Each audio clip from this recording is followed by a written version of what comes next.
네, 우리 옆에 있는 분들과 한번 인사 나누도록 하겠습니다. 참 잘 오셨습니다. 인사하겠습니다. 네, 참 잘 오셨습니다. 예, 이 밤에도 우리 가운데 은혜 부어주실 주님 기대합니다. 네, 우리 기대하는 마음으로 하나님 말씀 같이 보도록 하겠습니다. 우리가 함께 볼 하나님 말씀은 요한계시록 3장 1절에서 6절에 있는 말씀입니다. 요한계시록 3장 1절에서 6절에 있는 말씀이요. 제가 한 절, 여러분들이 한 절 읽도록 하겠습니다. 제가 먼저 읽겠습니다. 사대교회의 사자에게 편지하라. 하나님의 일곱 영과 일곱 뼈를 가지신 이가 이르시되 내가 내 행위를 아노니 내가 살았다 하는 이름은 가졌으나 죽은 자로다.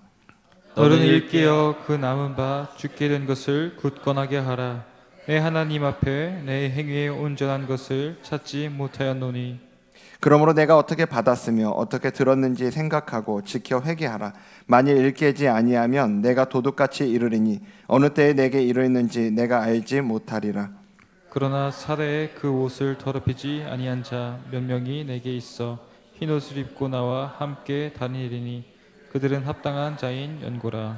이기는 자는 이와 같이 흰 옷을 입을 것이요 내가 그 이름을 생명책에서 결코 지우지 아니하고 그 이름을 내 아버지 앞과 그의 천사들 앞에서 시인하리라. 귀 있는 자는 성령이 교회들에게 하시는 말씀을 들을지어다. 아멘. 네, 오늘은 소아시아 7교회를 이제 제가 계속 살펴보고 있는데 그 중에 5번째 교회입니다. 4대 교회인데요. 제가 예전에 그 터키요, 지금 튀르키예라고 이름 바뀌었잖아요. 그 튀르키예 지역에 청년들 몇 명하고 함께 그 비전 트립을 다녀온 적이 있습니다. 거기에서 여러 지역을 좀 돌아보다가 여기 우리가 지난 봐왔던 교회들을 좀 이렇게 몇 군데를 봤었어요. 에베소 교회라든지 서머나 교회를 그때 보고 왔습니다. 7교회를 이렇게 다 돌아보지는 못했는데요. 그 대부분의 7교회가 지금 튀르키예 그 지역에 있잖아요. 그 모든 지역 다 돌아보신 분들이 종종 이렇게 이야기하시는데 그 7교회가 있는 지역 중에서 제일 쾌적하고 살기 좋다고 생각되는 곳이 바로 여기 사대 교회가 있는 지역이라고 하더라고요. 그리고 자료로 보니까 이 사대라는 도시는요, 소아시아 지역에서도 최대 금 생산지였다고 그래요. 그러니까 그만큼 부유했던 곳이죠. 상업도 많이 발전해 있었고요. 그러다 보니까 이 도시가 갖고 있는 특징이 사치, 방탕, 낭비 이런 것이 심했던 도시가 여기 사대라는 도시인 거죠. 이런 지역에 세워진 이제 사대 교회에 주님이 오늘 이 말씀을 주고 계시는 거예요. 오늘 1절 말씀 좀 같이 다시 보면요.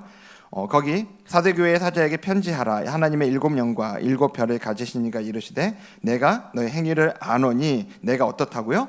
살았다 하는 이름은 가졌으나 죽은 자로다라고 이렇게 말씀을 하고 있어요. 여기 살았다는 이름은 가졌으나 죽은 자라고 얘기하는데 원어를 보면 여기 죽은 자라는 이 단어의 원어를 보면요, 이미 죽은 상태를 이야기하는 것보다는 죽어가고 있는 자라는 걸 의미하고 있는 표현이고요. 그 앞에 살았다 하는 이름은 가졌다라고 얘기를 하잖아요. 여기 이름이라는 단어가 통상 명성, 평판 이런 의미를 가지고 있어요. 그러니까 우리식으로 얘기해 보자면 이 사대교회는 어떤 교회냐? 큰 교회인 거예요. 알아주는 교회인 거죠. 다들 인정해주는, 인정받는 교회가 이 사대교회였다는 겁니다. 그런 교회에 대해서 주님이 지금 살았다는 이름은 가졌는데 어떤 교회라고요? 죽은 교회. 이렇게 실상은 죽어가고 있다, 이렇게 말씀을 하고 계시는 거예요. 디모데서의 표현을 좀 빌려오자면 경건의 모양은 있지만 경건의 능력은 없는 그런 교회가 여기 사대 교회인 거죠. 전에 저희 아이들을 키우다 보면 아이들이 이렇게 장난감도 갖고 놀고요. 그 좀 유행하는 그런 것들 가지고 노는데 저희 막내가 한동안 아이들이 굉장히 좋아하는 그 카드에 이렇게 몰입해 있던 적이 있습니다. 그 카드를 얼마나 좋아하는지 사주는 걸로는 만족하지 못하고 인터넷에서 그 이미지를 사진도 뽑고 심지어는 자기가 직접 그려서 카드를 막 만들더라고요. 그 자기가 직접 그린 거 가지고 엄마한테 와가지고 엄마한테 엄마 이거 멋지지 이러는데 뭐가 멋져요. 이제 자기가 그 애가 그리는 게 정말 이렇게 멋지다고 자랑을 하지만 실상 그렇지는 않았습니다. 뭐 우리 아이가 만든 거니까 뭘 해도 이쁘죠. 하지만 중요한 건 진짜는 아닌 겁니다. 여기 이 교회가 아무리 그렇게 모양은 갖고 있어도 진짜는 아닌 그런 교회였던 거죠. 그럼 이 교회의 이 문제가 뭐냐라는 거예요. 우리가 이전에 이제 몇몇 교회들을 봤었는데요. 그 교회에서 발견됐던 그 문제들이 주님이 지적하셨던 문제가 뭐였는지 혹시 기억하십니까? 거기 보면 뭐 니골라당도 나오고요, 발람의 교훈, 그리고 이세벨, 사단의 회, 이런 표현들로 그 교회가 갖고 있던 문제들을 이야기했었거든요. 근데 그것들이 갖고 있는 일종의 공통점이 뭐냐 하면요, 진리의 도에서 벗어난 것들이에요. 진리인 것 같지만 진리의 도에서 벗어나서 그 성도들을 미혹하고 있는 것들. 그래서 거기 성도들이 몇 명 넘어가기도 하고 대다수가 넘어가기도 하고 이런 교회 모습들이 있었는데, 사단은 그런 것들을 통해서 이 진리 가운데 있는 성도들을 미혹했던 거죠. 그런데 오늘 이 사대교회는 좀 달라요. 사자들은 죽거나 썩은 고기를 먹지 않는다고 하더라고요. 그리고 성경은 마귀를 사자에 비유하는데요. 베드로전서 5장 8절에 보면요, 거기에 근신하라 깨어라, 너희 대적 마귀가 뭐와 같이? 우는 사자같이 두루다니며 삼킬 자를 찾는다라고 이야기를 해요. 마귀는 우리를 넘어뜨리고 삼키기 위해 어떻게든 틈을 본다고요. 이전에 있던 그 교회들에서 발견됐던 모습들이 마치 그와 같은 거죠. 뭐 니골라당이라든지 발람의 교훈이라든지 이세벨, 사단의 회가 이제 그런 우는 사자같이 그 교회를 삼키기 위해, 넘어뜨리기 위해 애쓰고 있는 모습을 보여주는데, 오늘은 아닌 거예요. 그 마귀가 건드리지 않는 이들이 있더라는 거죠. 뭐냐면요, 살았다 하는 이름은 있는데 실상은 죽은 자들, 영적으로 깨지 않을 잠을 자는 것 같은 바로 그들은 마귀가 건드리지도 않는 겁니다. 이미 사단이 원하는 대로 살아가고 있으니까요, 굳이 건드릴 이유가 없는 거죠. 우리가 좀 이 표현을 잘 기억할 필요가 있어요. 그냥 죽은 자가 아니고요, 그냥 죽어가는 자가 아니라 살았다 하는 이름은 가졌지만 죽은 자라는 이 표현. 지금 사대교회는요, 남들 볼 때는 괜찮아요. 나쁘지 않다고요. 예배도 드리고 공동체 모임도 하고 성가대, 안내부, 뭐 이런 교회다워 보이는 모양은 다 갖고 있어요. 그런데 그 안에 생명력이 없는 거죠. 핵심은 이겁니다. 그 안에 생명력이 없는 거예요. 복음을 통해 우리 안에 심겨진 생명이 가지고 있는 그 힘이 보이지 않는 거예요. 바울은 에베소서 2장에서 하나님께서 복음을 통해 우리 안에 이루신 일을 그 전의 모습과 비교해서 알려주고 있거든요. 에베소서 2장 1절에 보면, 자, 그는 허물과 죄로, 그 뒤에 빨간색만요, 죽었던 너희를 살리셨도다 라고 얘기해요. 생명이 없던 우리에게 생명을 주셨다는 말씀이죠. 그러면서 2절에 생명이 없던 우리가, 허물과 죄로 죽었던 우리가 어떻게 살았는가를 정확하게 얘기해 주는데요. 2절 보여주시면, 자, 그때에 라고 이야기하면서, 그때, 죽었던 그때, 생명이 없던 그때 너희는 그 가운데서 행하여 어떻게 했다고요? 이 세상 풍조를 따르고, 이 세상 풍조를 따랐다라고 얘기하는데, 이 세상 풍조를 따랐다라는 게 뭐냐? 공중의 권세 잡은 자를 따랐다는 거예요. 그 공중의 권세 잡은 자가 누구예요? 뒤에 빨간색만요, 지금 불순종의 아들들 가운데서 역사하는 영. 여기 지금 그 영이 누구예요? 마귀잖아요. 마귀. 그 마귀를 따라 살아가는 모습이 이 세상 풍조, 이 세상 가치관대로 살아가는 그 모습이었다고요. 그러니까 생명이 없을 때 우리는 그 마귀에 대항할 힘이 없는 거예요. 이 세상 풍조에 대항할 힘이 우리 안에 없었던 거죠. 마치 시체처럼요. 생명이 없는 시체는 저항할 수 있는 능력이 없어요. 그 힘이 없어요. 누군가 그 시체를 들면 들리고 굴리면 굴러갈 수밖에 없는 게 생명력이 없는 시체죠. 하지만 그 안에 생명이 있을 때, 그때는 저항할 수 있는 힘이 있는 거예요. 근데 여기 사대교회는요, 오늘 주님 말씀하실 때 이 사대교회는 그 생명력을, 저항할 수 있는 힘을 급속도로 잃어가고 있는 모습이 오늘 사대교회의 모습이라고요. 그리고 이 교회를 둘러싼 그 세상의 풍조대로 그들과 다를 바 없는 모습으로 공중의 권세 잡은 자를 따라 살아가는 모습. 우리는 이걸 가리켜서 세속화라고 이야기합니다. 세속화요. 하나님의 열심이라는 책으로 유명하신 그 박영선 목사님이란 분이 계시는데요. 그 목사님이 한 설교에서 이런 말씀을 하시더라고요. 이스라엘이 왜 우상 숭배를 했냐? 그 이유가 어딨냐? 이스라엘이 하나님을 몰라서 우상을 만들었던 게 아니라는 거예요. 하나님을 몰라서 우상을 만든 게 아니라 그들이 원하는 거, 그들이 달라는 걸 하나님이 안 주셨기 때문에 우상을 만들었다고요. 이스라엘은 저 우상 숭배 때문에 결국 나라가 망하기까지 했어요. 그런데요, 그게 표면적으로 하나님을 몰랐고 교육을 못 받아서가 아니라 성경을 몰라서 우상을 만들었던 게 아니고요, 그들이 원하고 그들이 추구했던 걸 하나님이 안 주셨기 때문에 그들은 우상을 만들었다는 거예요. 그들이 원하는 걸 끝까지 추구하기 위해서, 자기들이 원하는 걸 얻어내기 위한 자리가 바로 우상 숭배의 자리였다는 거죠. 그 말씀을 듣는데 제가 너무 동의가 되더라고요. 이스라엘 백성들이 빠졌던 그 우상 숭배, 그리고 오늘 사대교회가 보여주는 이 교회의 세속화가 너무 닮은 부분이 있어요. 뭐냐면 하나님께서 목적이 아닌 수단이 되어버린 거죠. 하나님이 목적이 아닌 수단이 되어버린 모습. 여러분, 목적은 바뀔 수가 없어요. 대체할 수 없다고요.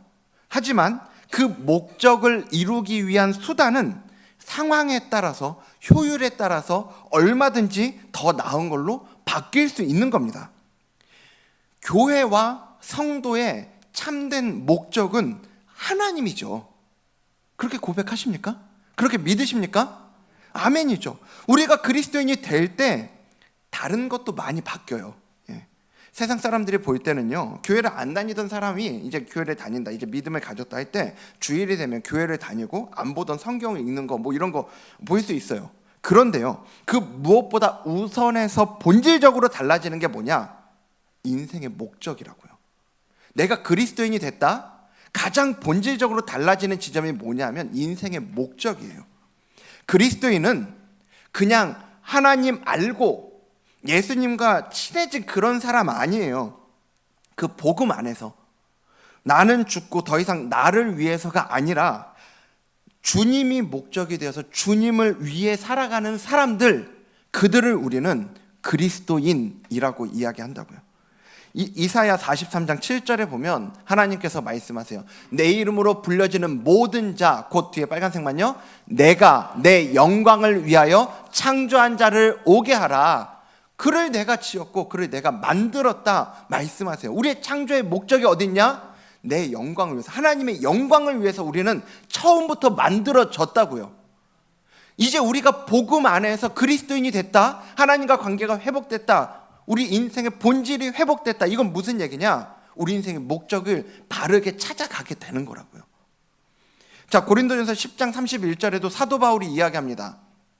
여긴 전체 같이 읽겠습니다. 시작. 그런즉 너희가 먹든지 마시든지 무엇을 하든지 다 하나님의 영광을 위하여 하라. 별로 인기 있는 구절은 아닐 거예요. 우리가 막 이거를 찾아서 내 마음에 막 새기고 이렇고 싶은 말씀이 아닐 수 있어요. 하지만 반드시 기억해야 합니다. 무엇을 하든지, 먹든지 마시든지 무엇을 하든지 다 하나님의 영광을 위해서 하는 것, 그게 바로 그리스도인이라고 하는 거예요. 그게 바로 우리 신앙을 갖고 있는 자들의 삶의 목적이라고 하는 거예요. 그래서 웨스트민스터 소교리 문답은 가장 첫 번째 문답에서 이렇게 문답을 하고 있어요. 사람의 제일 되는 목적이 뭐냐? 자, 뒤에 답을 읽겠습니다. 시작. 사람의 제일 되는 목적은 하나님을 영화롭게 하는 것과 영원토록 그를 즐거워하는 것이다. 우리 여기 답 다시 한 번만 우리 읽어볼까요? 시작. 사람의 제일 되는 목적은 하나님을 영화롭게 하는 것과 영원토록 그를 즐거워하는 것이다. 한마디로 이야기해서 우리 인생의 목적이 뭐냐? 하나님이라는 거예요. 하나님. 이제 더 이상 우리는 내가 그 전에 살아왔던 대로, 이 세상의 가치관대로 내 인생 내 거라고 여기면서 나의 만족을 추구하며 살아가는 인생이 아니라 하나님을 목적으로, 하나님을 영화롭게 하며 하나님을 즐거워하는 것, 그 자체가 목적이라는 거예요. 여러분, 저게 자체가 목적이라는 게 뭐냐 하면요, 그래서 하나님을 영화롭게 하고 영원토록 그를 즐거워하면 우리에게 뭐가 떨어지는데요? 그러면 나한테 뭐가 좋은데요? 이게 아니란 얘기예요. 그것 자체가 우리의 최고의 목적지여야 한다고요. 세속화에서 가장 분명하게 드러나는 지점이 저 목적의 상실이에요.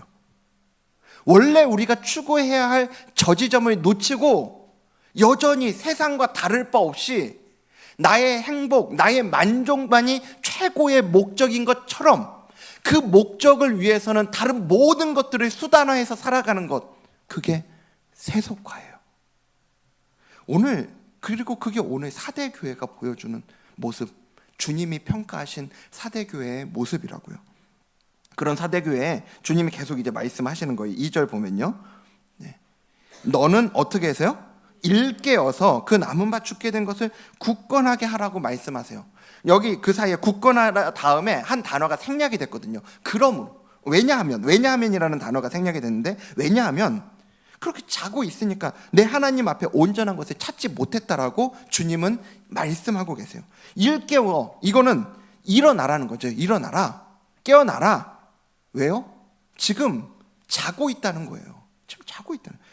영적으로 지금 잠든 상태가 바로 우리 이 사도교회의 모습이라는 거죠. 그러면 어떻게 해야 됩니까? 이렇게 살아있는 것 같은데 실상은 죽은 자고 죽어가고 있고, 그리고 이렇게 잠자고 있는 사대교회에 대해서 주님은 이제 두 가지 처방전을 말씀하세요. 자, 주님의 처방전 첫 번째는 뭐냐면요, 자, 첫 번째 같이 읽겠습니다. 시작. 생각하고 지키라. 첫 번째 처방전은 생각하고 지키는 거예요. 3절 말씀 보여주십시오.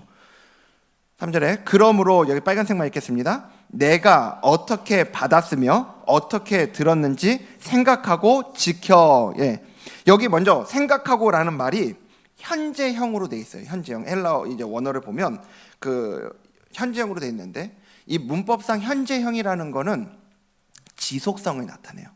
한 번만이 아니고 지속적으로 계속해서 사려 깊게 생각하고 기억해야만 된다라고 얘기를 하시는 거예요. 뭘요? 어떻게 받았고 어떻게 들었는지, 그걸요. 여기 어떻게라고 번역된 단어가 포스라는 단어인데, 신약에서 이 단어가 사용이 될 때는요, 우리는 이제 어떻게라고 이제 일단 번역이 됐는데, 이 단어가 신약에서 사용될 때 방식의 이야기이기도 하지만요, 그 영어로 how겠죠. 이걸 이야기하기도 하지만 때때로 종종 사실이나 내역, what 이걸 말하기도 하는 단어가, 이 동시에 있는 단어가 포스라는 단어라는 거예요. 그러니까 문자적으로는 그 처음 복음을 수용하고 받아들일 때 그때 들었던 태도에, 어떻게 들었는지 그 태도를 기억하라고 하는 말이기도 한데, 동시에 처음부터 너희에게 전해진 그 복음의 메시지 자체, 그것을 생각하라는 얘기죠. 그걸 기억하라는 겁니다. 사대교회가 처음부터 오늘 모습 같지는 않았을 거라는 거예요. 아니, 만약 처음부터 그랬다면요, 온갖 핍박이 있었던 이 초대교회 상황 속에서 교회 자체가 세워질 수가 없었겠죠. 당연히 처음에는 나 같은 죄인을 살리신 그 주님의 은혜에 대한 감사가 있었을 거고요. 그리고 말씀을 들었을 때 그 감격이 있었을 거고요. 오직 복음을 붙잡고 주님 뜻대로 살아보겠다라는 헌신도 당연히 있었을 거예요. 하지만 지금은 그렇지 않다고요. 처음에는 그 복음의 감격과 열정을 가지고 시작했던 사대교회인데, 이제 그게 다 식어졌다는 얘기죠. 이제 다시 복음 앞으로 나아가서 내가 들었던 그 말씀을 생각해야 해요. 그리고 처음에 그 복음을 어떻게 들었는지를 기억해야 된다고요. 이 영적인 회복이잖아요. 이 영적 회복에 있어서 다른 길, 다른 방법은 없어요. 이 모든 영적인 회복은 결국은 말씀 앞으로 돌아가서 들은 것을 지키는 것에서 시작된다는 것을 잊어서는 안 됩니다.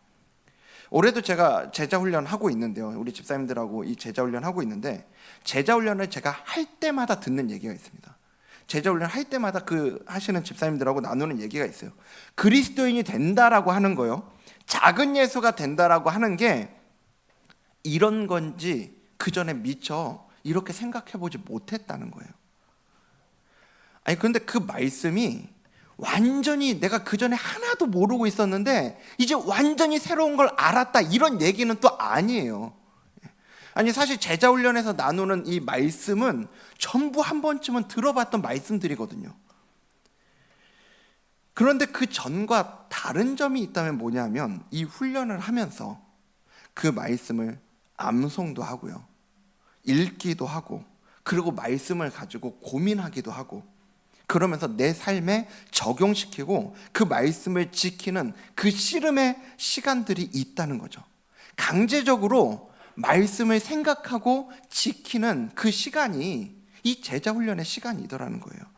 그런 시간을 지키면서 이 하나님의 말씀이 이제 내 안에서, 내 영혼 가운데에서 일해 가는 것들을 경험하시게 되더라는 거예요. 여러분, 이 자리에 있는 여러분들 가운데 영적인 회복이 필요한 분들 계십니까? 그러면 말씀 앞으로 나아가시기 바랍니다. 영적인 도약이 필요한 분 계세요? 나 더 이상 이 자리에 머물러 있고 싶지 않다, 무언가 영적인 도약이 필요하다 하시는 분 계세요? 들은 것을 지키시기 바랍니다. 영적 회복, 영적인 도약의 일은 다른 게 아니에요.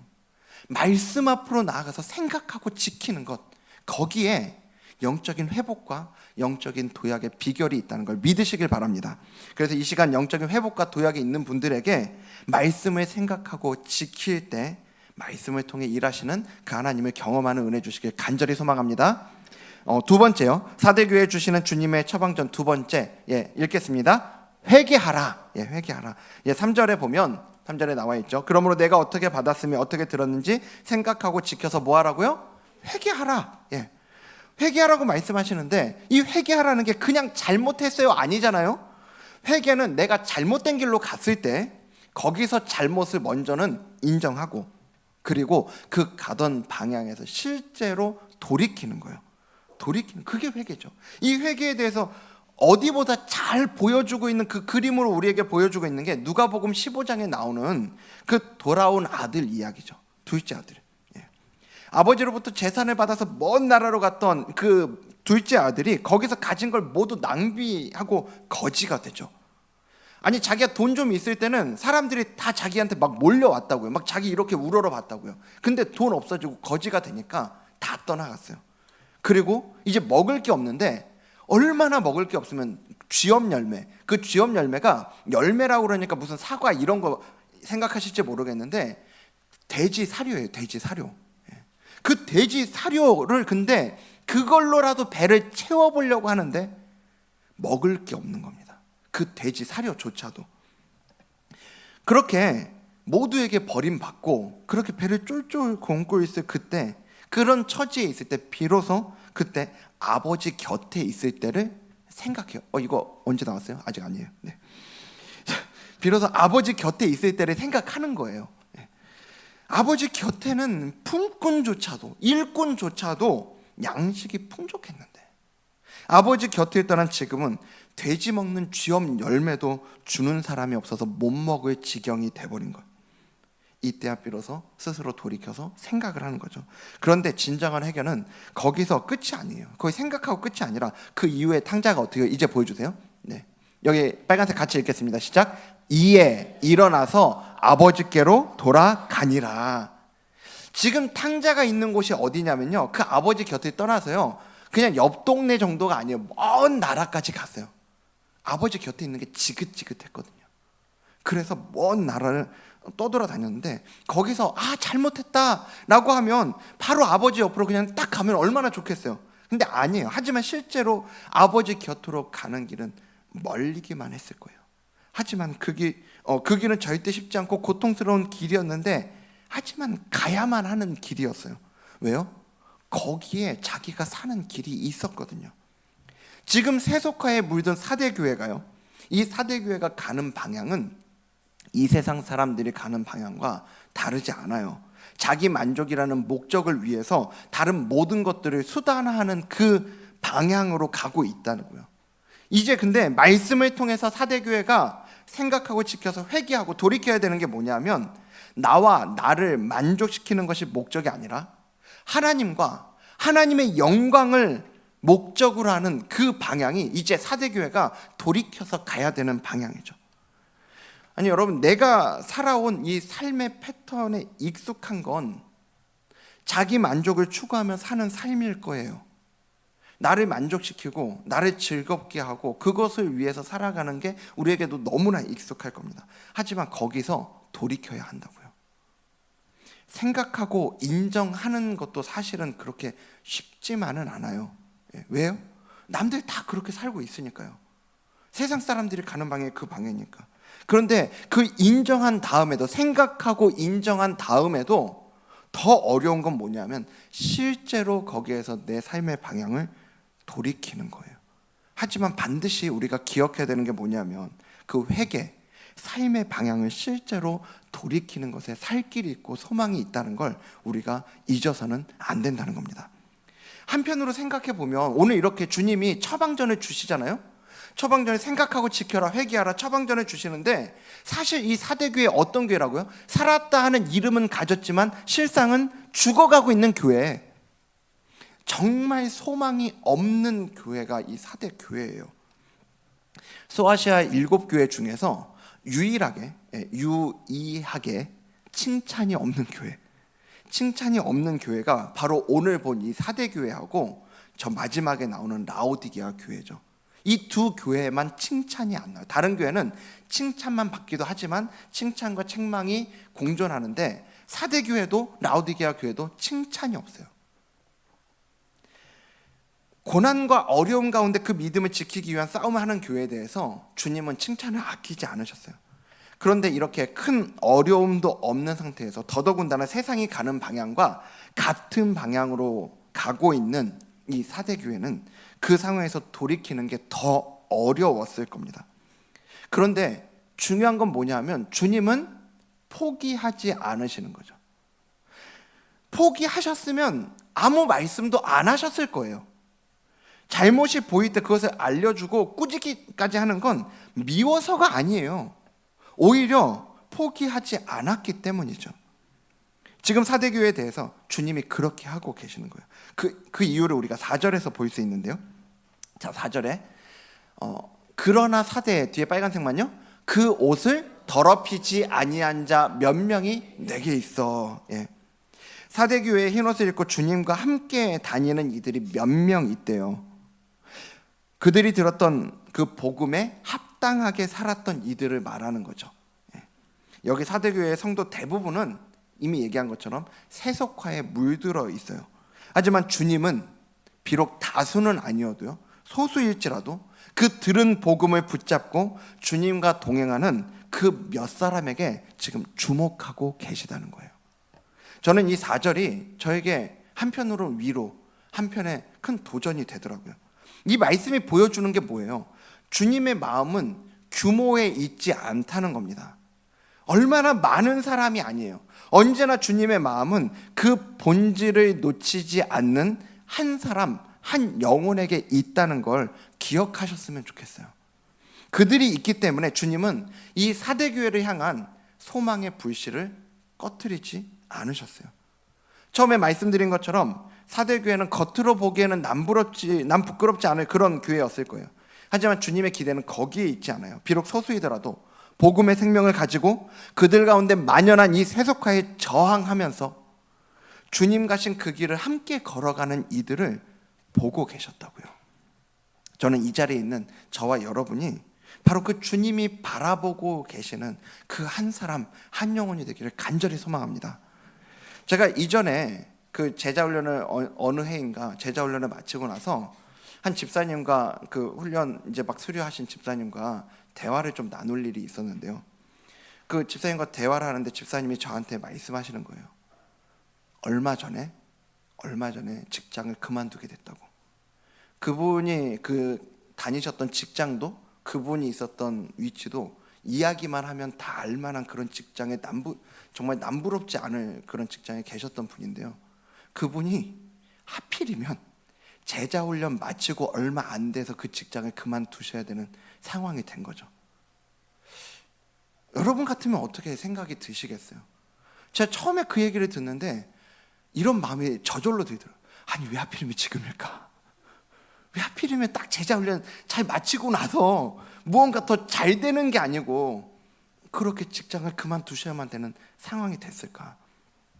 그래서 저는 그 집사님 마음이 너무 힘들 거라는 예상을 좀 했는데요, 그 집사님이 저한테 그러시는 거예요. 목사님, 제가 만약에 제자 훈련을 받지 않았다면 지금 이 상황은 너무너무 힘들고 절망스러웠을 거라고. 근데 저한테 정말 그게 가식이 아니고요, 그 표정 낯빛이 정말 절망스럽지 않아요. 오히려 저한테 그냥 기쁨을 가지고 말씀하시는 거예요. 변하지 않는 소망을 가지고 저한테 말씀하시더라고요. 이 제자 훈련을 통해서 자기 삶의 목적이 달라졌기 때문에 자기는 지금 이 상황이 절망스럽지 않다고 저한테 말씀하시더라고요. 그래서 오히려 자기 가운데 그전에는 남들이 다 짓밟고 더 높은 자리로 올라가는 것이 자기 삶의 목적이었지만 이제는 그게 아니라 주님께 붙어 있는 것이 자기 삶의 목적이기에 지금 이 상황이 절망이 아니고요, 오히려 상황에 따라 변하지 않는 그 평안함을 가지고 나오시면서요, 그 직장을 그만두시면서 자기 동료들하고 그 부하 직원들한테 오히려 자기가 어떻게 지금 이렇게 평안할 수 있는지를 가지고 복음을 전하고 나오셨다 하더라고요. 나오시면서. 여러분, 저는 정말 그분이 어떤 제자 훈련이라고 하는 걸 받은 특별한 한 사람의 이야기가 아니라 이 자리에 있는 우리 모두의 이야기가 되길 간절히 소망합니다. 저는 우리가 해나가는 모든 신앙생활이요, 내가 추구하는 자기 만족이라는 이 목적에 덧붙는 또 하나의 수단이 되지 않았으면 좋겠어요. 우리가 함께 예배를 드리고 다락방을 하며 때로 훈련을 받고 봉사하는 그 모든 것이, 우리가 신앙생활하면서 하고 있는 이 모든 것들이 우리의 삶의 참된 목적, 하나님과 하나님의 영광을 드러내는 것이 되기를 간절히 소망합니다. 그래서 그 모든 것들을 통해서 하나님의 영광을 드러내고 주님을 닮아가는 시간이 되기를 주님 이름으로 축복합니다. 말씀 마치겠습니다. 오늘 본문 5절 말씀에 보면 이기는 자에 대해서 말씀하시는데요, 여기 빨간색 같이 읽겠습니다. 시작. 이기는 자는 이와 같이 흰옷을 입을 것이요. 아멘. 오늘 사대교회에도 다른 모든 교회에서 말씀하시는 것처럼 이기는 자에 대해서 말씀하시는데요, 이기는 자는 어떤 자냐? 이와 같이, 아까 4절에 나온 것처럼요, 이와 같이 흰옷을 입은 자들이래요. 계시록 안에 이 흰옷을 입은 자들에 대해서 여러 차례 언급이 되는데, 특별히 이 흰옷이 어떤 옷이냐, 요한계시록 7장 14절에 이 흰옷에 대해서 이렇게 이야기합니다. 자, 그 뒤에 빨간색만 읽겠습니다. 시작. 어린 양의 피에 그 옷을 씻어 희게 하였느니라. 아멘. 이 옷들의 흰색이 뭘 얘기하는 거냐면요, 그리스도의 피에 씻김 받을 때 이루어지는 정결을 얘기하죠. 그러니까 이기는 자는 어떤 자냐면요, 자기의 행위가 완전한 자가 아니에요. 자기 행위 자체가 완전하고 죄짓지 않고 전혀 세속화에 물든 적도 없는 그들을 얘기하는 게 아니에요. 지금 그가 어떤 상황에 있을지라도, 심지어 오늘 세속화에 물들어서 영적으로 죽어가고 심지어 죽은 것처럼 보이는 그런 모습이라 할지라도 돌이켜 회개하고 다시 십자가의 보혈을 의지하고 주님 앞으로 나아가는 자들, 그 십자가의 보혈의 소망이 있음을 믿고 주님 앞에 나아가는 자들, 그들이 이기는 자들이고 흰옷 입은 자들이라고요.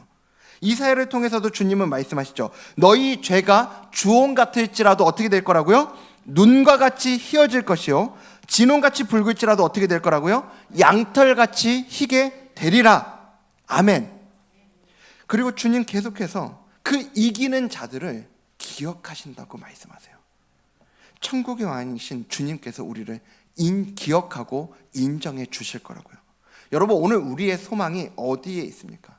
이 시간 내 결단이 얼마나 확고한가, 내가 받은 감격의 강렬함이 어디에 있는가, 이런 게 아니에요. 오늘 우리가 돌아가야 하는 주님의 말씀, 그 말씀의 능력, 영적으로 죽어가는 교회도 다시 살리시기 원하시는 그 주님의 마음과 다시 살리실 수 있는 주님의 능력에 우리의 소망이 있음을 믿으시길 바랍니다.